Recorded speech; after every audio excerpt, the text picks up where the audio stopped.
Donc dans Baal HaTocha, en Israël, il, dans le désert, une partie de Am Israël, des Bnei Israël, ils ont demandé de la viande à Moshe Rabbeinu. Et Moshe Rabbeinu, il a parlé à Hachem, il lui a dit, mais comment je vais leur emmener de la viande? Ils sont des millions. Alors Hachem, il dit, attends, comment tu me poses la question, comment je vais leur emmener de la viande? Aïpalem Hachem Davar, Ayad Hachem Tiksar. Est-ce qu'il y a une chose que je ne peux pas faire? Pourquoi? Quelle question tu poses? Oh, c'est étrange comme question. Comment ça se fait que mon cher Rabbeinu, il pose la question à Hachem, il dit, mais d'où tu vas leur emmener de la viande? D'où on va de la viande?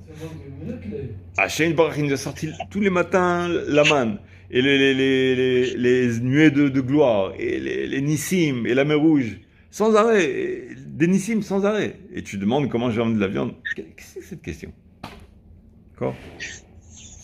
Alors, le Rabbeinu Bachye, j'ai entendu ça depuis, c'est du Rav Shalom, il dit, ramène le Rabbeinu Bachye. Il dit que Rabbeinu Bachye pose cette question, et il dit comme ça. Il dit, Hachem Barach, il a fait beaucoup de miracles pour Am Israël, il fait toujours plein de miracles. Mais dans le désert, c'était miracle, c'est-à-dire comme des petits pains, quoi. C'est sans arrêt des miracles, c'est plus des miracles, on a l'habitude. D'accord? Alors, quelle question il pose, mon cher Rabbeinu? Comment tu vas faire un miracle? Mais j'arrête pas de faire des miracles, dit Akash Baruch Hu. Quelle question tu poses? Il dit non. Mon cher Rabbeinu, il dit, tu as fait des miracles pour les Bnei Israël pour nous sortir d'Égypte. Tu as fait des miracles pour nous, pour détruire les Égyptiens qui voulaient nous courir après. Et nous, on est partis, on t'a fait confiance, on est partis. On était réouïm, entre guillemets, on t'a suivi. Donc on était en connivence ensemble. Mais quand les Bnei Israël, malgré la manne, malgré tous les nissim que tu fais, ils viennent avec d'un ton un peu provoquant, il dit, on veut manger de la viande, qu'est-ce que c'est ça, tout ça? À ce moment-là, par quel mérite tu vas leur faire un miracle?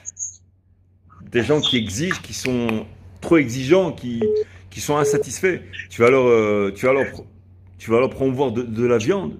Sur quel mérite? Le miracle, c'est pas le problème. Le miracle, c'est la façon dont ils ont demandé qui fait que d'où tu vas leur faire un miracle pareil après leur demande qui n'a pas été fait d'une façon convenable. C'est ça la question de Moshe Rabbeinu. Et la réponse d'Akash Baruch Hu, d'après Rabbeinu Bachye, c'est que il dit comme ça. Il dit non, ne t'occupe pas de ça. Moi, le miracle, je le fais. Quand je fais un miracle, je fais un miracle. C'est pas uniquement sur le compte, celui qui a des mérites, pas de miracle. C'est pas forcément dépendant du compte. C'est-à-dire une personne qui a besoin d'un miracle. Le Yetzer Hara, souvent, il va lui dire, mais est-ce que tu mérites un miracle? Et en fait, la question, est-ce que tu mérites un miracle? Elle n'est pas aussi, c'est le même style de question que Moshe Rabbeinu a posé. Moshe Rabbeinu lui-même, il a posé la question. Hachem Barach, il a repoussé la question. Il a dit non, tu n'y es pas. Je fais des miracles à ceux à qui j'ai envie de faire des miracles. C'est pas forcément lié au mérite, au pas mérite. Pas seulement. Il y a un Sha'ar Tshuva qui dit, dans la parashat Kitizeh la Milchama, avant Kitizeh la Milchama, le Evecha, quand tu vas en guerre, et tu verras sous Verechev, tu verras un char, un cheval et un char. L'otira mehem. Il y a une mitzvah de ne pas avoir peur d'eux. Alors, le passage qui dit, Raïta sous Varechev. Qu'est-ce que ça veut dire ça? On sort en guerre, on voit un seul char et un seul cheval. C'est ça la guerre? C'est écrit comme ça dans la paracha. Raïta sous Varechev, un cheval et un char. Bon, ça va. L'otira mehem, ça va. S'il y a un char et un cheval. Je comprends qu'il n'y a pas forcément besoin d'avoir peur. Mais on voit, je sais pas moi, des milliers de chars et des milliers de chevaux qui arrivent, alors c'est peut-être autre chose. Non. Hachamim, ils disent que la Torah, elle a dit sous Varechev, parce que pour Hachem, que ce soit un char ou un cheval, ou que ce soit 1 million de chars, 1 million de chevaux, c'est exactement la même chose. Il n'y a pas de proportion chez Hachem. D'accord? Et donc, il y a une mitzvah, quand tu verras des milliers de chars, qu'est-ce que tu vas voir, toi? Veraïta sous Varechev. Tu ne verras cela comme si c'était un seul cheval et un seul char. C'est ça que la Torah, elle nous dit. Et Maïmonide, il dit l'otira mehem. Et le Sha'ar Tshuva, il nous dit comme ça l'otira mehem, tiye yeshuat Hashem belibo. C'est-à-dire, on verra le sauvetage, la sauvegarde d'Hashem Yitbarach, la gloire d'Hashem Yitbarach qui va nous sauver de ce guêpier, belibo. Être obsédé par le fait que Hachem Yitbarach toujours il nous sauve et que les miracles pour lui c'est rien. Et que pour Am Israël, pour ses enfants, il fera des miracles. Et que Hachem Yitbarach, il ne regarde pas à ce moment-là, où on est en détresse, où on est encerclé, tout ça. ils ne regardent pas les mérites.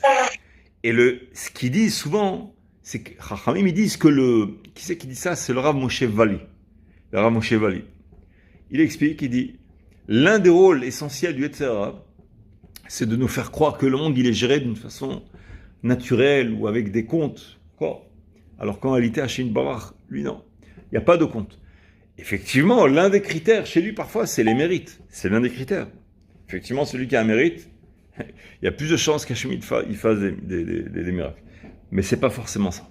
Parfois, il y a chez Hachem Barach quelqu'un qui compte très fort sur Hachem Barach et il a une confiance en soi, une confiance en Hachem qui est tellement forte dedans qu'Hachem Barach, lui, il les aurait.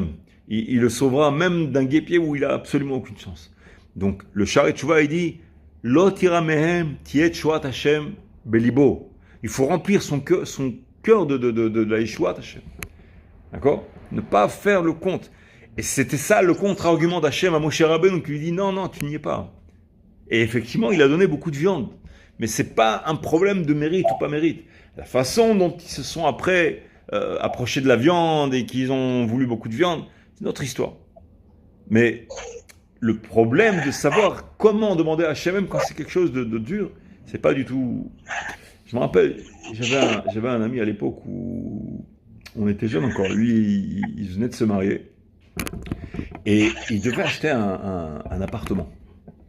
Et donc, il avait, je sais pas, quelques économies. Sa femme, elle avait 3 fois rien aussi.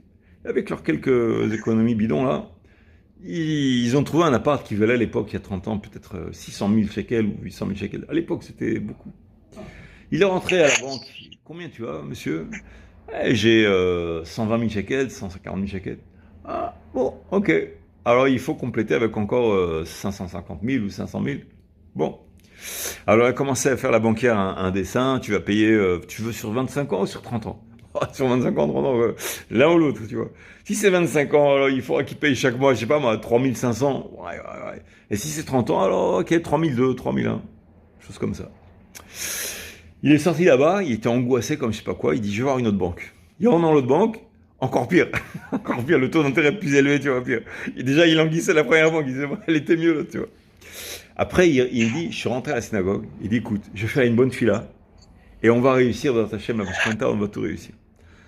Il veut commencer à prier, il n'arrive pas à prier. Il se dit, attends, mais il sent que je fais une bêtise. Il dit, mais qu'est-ce que je fais?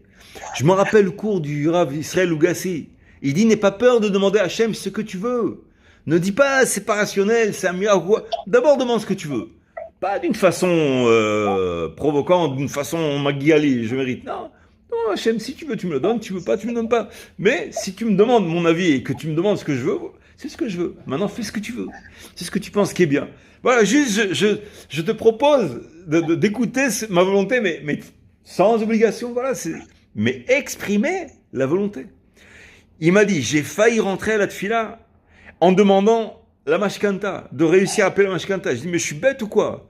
Je suis rentré à la tefila, j'ai dit à Hachem, si tu veux me faire plaisir et tu veux écouter ma demande, si tu veux, et si ma demande est bonne, ma volonté, c'est d'acheter une maison sans mashkanta.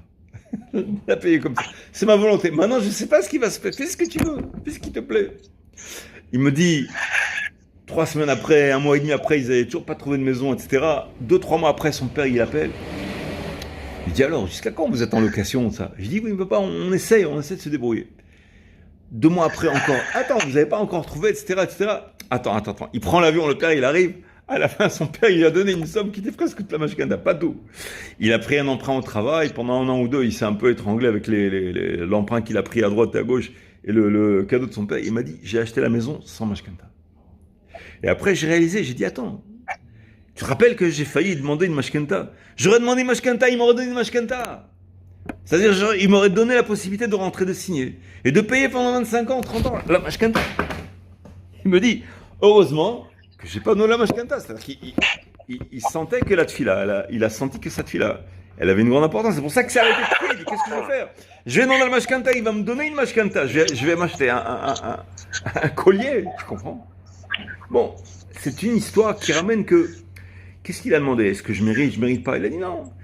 Attends, ben chata, c'est Hachem, fais ce que tu veux, Hachem. Mais je demande, c'est tout. Maintenant, si, je sais que tu as l'infini, donc À la limite, toi tu seras heureux, et moi aussi je serai heureux. Donc, qu'est-ce que ça fait que je demande? Est-ce que ça ne coûte pas de demander à Hachem? Non. Mais le problème, c'est que nous, en nous-mêmes, on sent que ça ne coûte pas, comme si on était matraqués, comme si on l'embête, on l'alourdit. À quoi ça ressemble? Il y avait une fois quelqu'un qui se promenait avec sa charrette, il faisait un trajet. Et il voit une personne âgée avec un sac un peu lourd sur l'épaule. Il dit, allez, je vais la prendre. Elle est âgée, elle a un sac lourd. Il la prend, il dit, où tu vas? Il lui dit, le chemin. Bon, c'était un petit détour. Il a fait semblant que c'était son chemin, pour pas lui faire honte. Et il commence à rouler, il voit que le vieillard, il avait son sac sur l'épaule. Il lui dit, mais pose ton sac sur la charrette. Il dit, non. Il dit, pourquoi pas? Il dit, je veux pas alourdir les chevaux. Et quelle alourdir les chevaux? Si tu poses le sac sur la charrette, alors les chevaux, ça va les alourdir ou les alléger. De toute façon, tu es tiré par les chevaux. Donc, nous, de toute manière, on vit sur Hachem Yitbarach. Le matin, il nous donne la santé, Modéani et Fanecha. Le soir, il nous donne le sommeil, il nous donne la nourriture, la femme, les enfants, la chokhma, la parnassa, la sécurité, et les habits, et tout. Ah, combien il nous donne? Énormément. Alors, qu'est-ce que ça change que tu me donnes une maison avec ou sur Mashkenta? Qu'est-ce que ça change? Tu m'as tout donné déjà. Quoi? Donc, c'est l'approche qui est bonne. Et ça, Kosh Baruch Hu, il a dit à Moshe Rabbeinu. Il dit, ne fais pas les comptes. Mérite, pas mérite. Il demande la viande. Dis-moi qu'il demande la viande et on verra ce qu'on va faire. C'est tout. Mais ne me dis pas comment ils vont avoir la viande, comment je veux la viande. Non. C'est le reste, c'est clair. Yeratzon shalom shabbat shalom, Baruch Hashem. Netrazek be'emuna shema shemvakshim. Hashem barach. À y parler, ma Hashem, d'abord, il y a une chose qu'Hashem peut faire pour nous. Shabbat shalom. Tada rabba lechem. Shabbat shalom.